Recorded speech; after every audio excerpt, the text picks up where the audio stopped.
Muy buenas, bienvenidos un día más al Mañanero de hoy.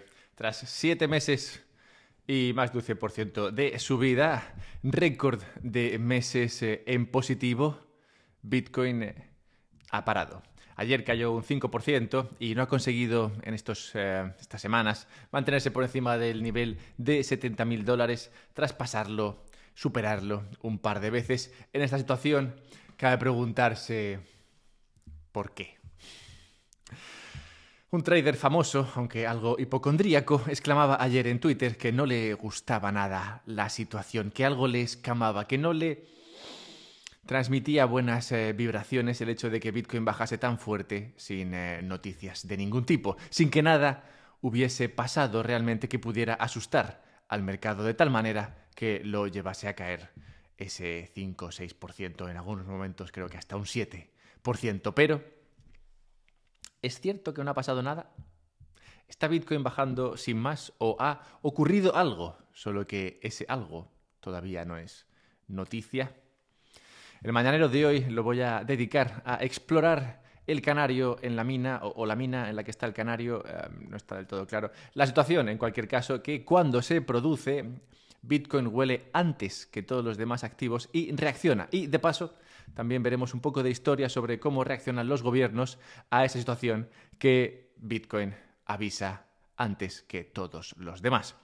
La verdad es que no conozco otro lugar en el que te pongan en común todas estas cosas, así que si quieres compartir esto con otra gente para que también sepa de qué va la feria, pues nada, compártelo, suscríbete, ayúdame, no sé, a hacer una mudanza, buen rollo. También te puedes suscribir a la newsletter y te mando un mail los sábados. Bien, el señor Wenzel propuso que las grandes caídas de la oferta monetaria podrían ser una señal de retrocesos en el mercado de valores. Su teoría, derivada de no otro que el grandísimo Murray Rothbard, afirma que cuando el mercado experimenta una tasa de crecimiento decreciente de la oferta monetaria, o incluso negativa, puede crear problemas de liquidez en el mercado de valores, lo que lleva a una venta masiva, un crash, un derrumbe, una pobreza avenida. Aunque no es una herramienta de predicción perfecta, muchas de las caídas de la oferta monetaria preceden efectivamente a las caídas del mercado. En concreto, las grandes caídas de 2002 y 2008, también la caída en 2022 estuvo muy relacionada con la bajada de la oferta monetaria y el rebote de los mercados se ha correspondido con el gran movimiento en reverso, es decir, incremento de la liquidez que hemos visto en los últimos meses. La liquidez es, por tanto, el lubricante de los mercados que permite que todo funcione correctamente. En el momento en el que hay un poquito de fricción y se retrasa un pago, el que dependía de ese pago también retrasa un pago y todo el mundo acaba retrasando un pago, lo que acaba cayendo en el mercado. Lo malo es que la liquidez es algo muy difícil de medir, porque claro, si tú pudieses medir esto, pues te daría la pista de lo que está pasando realmente. La cifra Wenzel, popularizada por el difunto Robert Wenzel, el señor Wenzel, con el que habría esta noticia, es una medida de esta liquidez famosa que se usa a menudo, una media de la medida concretamente, y una métrica que se usa a veces como indicador de hacia dónde podría dirigirse la economía en referencia a cómo está la liquidez del mercado. Bancos e instituciones económicas sacan sus propias medidas de la liquidez, pero lejos de ser perfectas y sobre todo están lejos de ser medidas o lecturas que anticipen lo que va a pasar. Siempre son cosas que como que van a la postre. En plan, oye, pues parece que hace unos meses no había liquidez y por eso nos pegamos esta hostia hace un mes. Que ya de poco te sirve. O sea, te sirve simplemente para, no sé, pues para saber por qué te pegaste la hostia, pero no te anticipa que viene una hostia. Entonces, bueno, otra forma de verlo, tratando de anticiparse a esa medida de la liquidez, otra forma de verlo es ver lo que está ocurriendo con la liquidez, con lo que se llama, por ejemplo, el tarro de la liquidez, ¿no? Tú puedes observar el tarro de la liquidez y así ves pues, cuánta liquidez queda en el tarro. Y esto ha venido siendo muy obvio el año pasado gracias a los reverse repos de la Fed. Algo que no voy a explicar, ¿vale? Pero que básicamente es como un tarro de liquidez. Ha actuado ese reverse repo como una caja en la que poner liquidez por los bancos cuando los tipos estaban bajos y desde que empezaron a subir los tipos, pues la caja, el tarro, se ha ido vaciando. Liquidez ha ido saliendo del tarro y ha ido entrando en la economía, pero claro, el tarro se está acabando y esto te da la señal como te da la señal de que la miel se acaba o el café se acaba, de que tienes que ir a comprar más miel o más café o te quedarás sin. Bueno, pues esta es otra medida que se observa para tratar de ver cuánta liquidez existe extra en el mercado.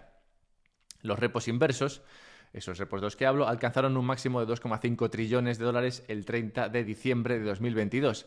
Ese fue cuando el tarro estaba a tope, pero desde entonces el dinero ha ido saliendo a borbotones de ese tarro, mientras la Fed ha estado manteniendo tipos más altos. Esta caída de los repos inversos sin duda ha venido proporcionando liquidez a la economía, impulsando la oferta monetaria y el mercado de valores al alza. Pero como digo, es un tarro que se está acabando y viendo cómo baja el nivel del tarro, pues hacerte una idea de lo que queda. Un poco como para hacerte una idea de cuánta liquidez podría quedar. Y otra manera, una tercera manera, digamos, de hacerte una idea de lo que está ocurriendo con la liquidez es, al menos empíricamente, ver lo que pasa con Bitcoin. Y es que todas las medidas de liquidez correlacionan con los mercados. Cuando la liquidez sube, los mercados suben. Y eso lo puedes ver, como digo, a posteriori. Puedes ver, mira, subió mucho el mercado. Mira, porque subió la liquidez. Pero no puedes saberlo antes. No obstante, Bitcoin lo hace antes. Tiene esa capacidad para responder más rápidamente que todos los demás activos a los niveles de liquidez. Es ese canario en la mina que cuando baja la liquidez pues muere. y sí, no sabemos muy bien por qué. Puede ser porque Bitcoin es pequeño, entonces se mueve más rápidamente y da una señal más clara de lo que puede estar pasando. Puede ser porque es especulativo. El caso es que puede ser que Bitcoin sí que esté respondiendo a una noticia y por eso esté cayendo. Y la noticia podría ser que hay menos liquidez en el mercado, y cuando hay menos liquidez, la cosa se pone fea para todos. La semana pasada hablé en el Mañanero de una carta que la ISDA había mandado a la Fed, en la que pedían a la Fed que quitase los límites a los bancos para que los bancos pudiesen crear más liquidez. Voy a dar un poquito más de contexto a esta noticia en relación a la situación de liquidez actual, de acuerdo a lo que nos está apuntando Bitcoin. Esos límites que previenen a los bancos crear más liquidez vienen impuestos por los acuerdos de Basilea. ¿Y de dónde vienen los acuerdos de Basilea? Bueno, en 1974, me encanta cuando nos vamos 50 años atrás, el banco alemán Erste Bank, fíjate que fue 1974, después de 1971, año en el que ocurrieron todos los males de la humanidad. Bueno, el banco alemán Erste Bank tuvo que hacer frente a una desagradable liquidación tras una implosión provocada por sus riesgos de divisa. Estas exposiciones llevaron al Erste Bank a ser incapaz de liquidar sus obligaciones en moneda extranjera. Eso que decía antes de, si yo tengo problemas en hacer un pago, entonces el otro banco no tiene dinero para hacer su propio pago, lo cual lleva a un efecto dominó en el sistema financiero mundial que finalmente llevó a que se fundara rápidamente el Comité de Supervisión Bancaria de Basilea, el CSBB. Los miembros del CSBB eran básicamente los banqueros centrales y reguladores de los países del grupo de los 10, el G10 original: Alemania, Bélgica, Canadá, Estados Unidos, Francia, Italia, Japón, Países Bajos, Suecia y Suiza. Este CSBB o BCSB, según como lo veas, si en español o en inglés, opera bajo los auspicios del Banco de Pagos Internacionales y tiene su sede en Basilea. De ahí lo del tema de los acuerdos de Basilea. Todo lo que sale de ese sitio se llama Acuerdo de Basilea. Y ha habido varios. Pero bueno, la misión del CSBB es evitar otra crisis bancaria o colapsos similares a los que produjo el Erste Bank. Como te puedes imaginar, misión por ahora no cumplida. En 1987 se produjo el desplome del mercado de valores acompañado de una crisis de ahorros y préstamos. Y así, en 1988, el CSBB proclamó el Acuerdo Basilea I. En plan, vale, el primero no funcionó, el Basilea II no funcionó, vayamos al Basilea I, un término elegante que vino a explicar o crear un sistema de clasificación de los activos bancarios. El Basilea I se centraba en la adecuación del capital de las instituciones financieras y establecía una serie de normas para que los bancos mitigaran el riesgo y garantizar así la estabilidad financiera. Problema resuelto en 1988, al menos hasta finales de 1990. y la implosión del fondo Long Term Capital Management y demás sistemas financieros del planeta, que llevó a la creación el impulso, el anuncio de Basilea II para controlar mejor el riesgo y los requisitos de capital, un tema que parece ser que se les había escapado hasta ese momento. Espero que, llegados a Basilea II en 1990 y pico, estéis viendo ya un poquito la tendencia, esa tendencia de tratar de controlar centralizadamente algo que el mercado regularía mejor. Pero si no, no pasa nada, porque después de 1990 y pico llegamos a 2008. Momento en que de nuevo algo no se controló del todo bien y, fíjate, todo implosionó, llevando a la creación de Basilea III, aunque se cansaron de llamarlos Basilea 3, 4, 5 y dijeron, vamos a ponerle un nombre más molón para que la gente nos haga más caso. Entonces Basilea 3 también se conoce como Basilea Endgame, como la serie esa de los Vengadores. Bien, pues Basilea Endgame introdujo cambios en los requisitos de adecuación del capital, las normas de liquidez de nuevo, apalancamiento suplementario, SLR, que mide el capital de un banco frente a su exposición total al apalancamiento, como de apalancado está. En otras palabras, los bancos, debido a este ratio, deben mantener una determinada cantidad de liquidez frente a todos sus activos de riesgo, lo que les impide crear toda la liquidez que les gustaría, o, dicho de otra manera, tomar todo el riesgo que les gustaría. Y por esto, los bancos, el otro día a través de el ISDA, mandaron esa carta para pedir a la Fed y el FEDIC, pretty please, que les eximieran de tener que cumplir con estos límites de creación de liquidez. Y en mi opinión, ahora que tenemos todo este contexto, viendo además que Bitcoin cae y asumiendo que esto indica que la liquidez empieza a escasear en los mercados, mi opinión es que efectivamente harán caso de esa carta y les eximirán de esos límites, les permitirán crear más liquidez para así solucionar el problema. Bitcoin, por tanto, subirá y así llegaremos hasta Basilea 4 o, como lo llamarán, no sé, Basilea Endgame parte 2, que sabemos que de eso hubo dos partes, o el nombre que se les ocurra y que será igualmente inútil como todos los anteriores. Pero por el camino, como digo, lo importante es quedarse con que la liquidez acabará subiendo, pese a quien pese. Dejadme 30 segundos para recordaros un par de cosas y luego hablaremos de ETFs en especie, que es lo más guay que probablemente te haya pasado esta semana. Hablaremos del crecimiento de la deuda en España, que es lo menos guay que probablemente te haya pasado este siglo. Y hablaremos de las bitcoins que están en el gobierno estadounidense, esas bitcoins que sacaron de Silk Road, de nuestro querido, bueno, no tan querido, pero bueno, de nuestro señor Ross Ulbricht, que sigue por ahí en prisión y estará mucho más tiempo que Sam Bankman-Fried. Bueno, no nos desviemos. 30 segundos para recordaros que podéis suscribiros a la newsletter del podcast y así os mando un mail los sábados. Este sábado os mandaré uno sobre tengo dos temas ahí, no sé, pero creo que el que más me va a llamar va a ser el de la bolsa, porque la bolsa está también así dando muestras de lo que está dando gran muestra a Bitcoin y me parece interesante igual meterse en ese puntito. Así que igual lo hago. Bien, pues eso lo hago los sábados. Os mando una newsletter sobre un tema así más concreto y lo meto ahí en detalle. Pongo hasta una imagen o dos. Y también puedes ayudarme al tiempo que te ayudas si compras en Relay a través de Relay. Si compras Bitcoin a través de Relay, lo cual te permite hacerlo de forma rápida, sencilla y barata. Si haces uso del enlace que está en la descripción, que te da un descuento en la compra de tu Bitcoin, al menos en las comisiones. Y también puedes hacer uso de el enlace que está en la descripción que te lleva a comprar Bitbox. Una Bitbox es un USB que te permite la autocustodia de tu Bitcoin y así podrás guardar tu Bitcoin de forma segura y que no desaparezca. De donde podría desaparecer, por ejemplo, es de los ETFs que no cotizan en especia, sino que cotizan en cash. Pero antes de llegar ahí, la CNBC está promoviendo que la gente invierta en Bitcoin como diversificación.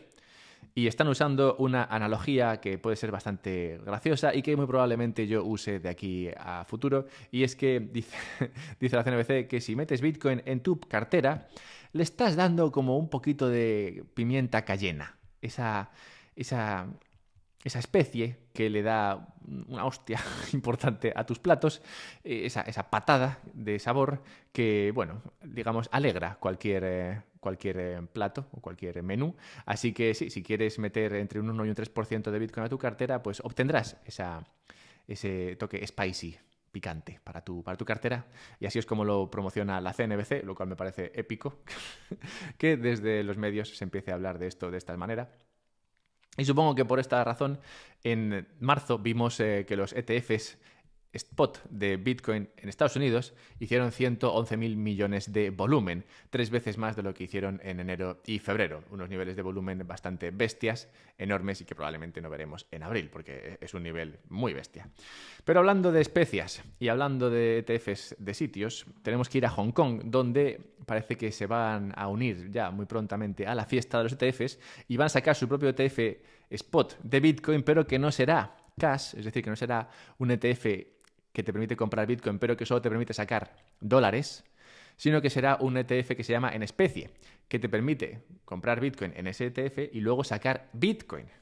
O sea que tú puedes tener tu Bitcoin en el ETF y cuando quieres que no lo tenga el ETF, pues tú te lo sacas en la forma de Bitcoin, lo cual es mucho más molón que sacártelo en la forma de dólares. Así que creo que es una estrategia que están haciendo en Hong Kong para sacar un ETF que sea, pues eso, un poquito más guay, un poquito más picante que el ETF que existe ahora mismo en Estados Unidos, que ya se planteó hacer en especie, pero de primera se dijo que no, luego se dijo que ya se trabajaría en ello y ahí se ha quedado la cosa, lo cual pinta regulero. Pero bueno, así está el tema de los ETFs, pronto veremos más batalla, más demanda, más competencia en este mercado, como no la veremos en España. España está a tope. Quiero hacerme eco de unos informes, unas gráficas compartidas por Conbarro en Twitter, en la que da una idea de lo que está ocurriendo en España, unas métricas que hablan de la situación económica española del gobierno de España y que es bueno siempre tener presentes para que veáis un poquito dónde estamos y dónde podríamos ir. Voy a simplemente hablar de un par de ellas que me parecen las más interesantes. Primera es la del déficit del sector público, que, dice Conbarro, se moderó en los últimos meses.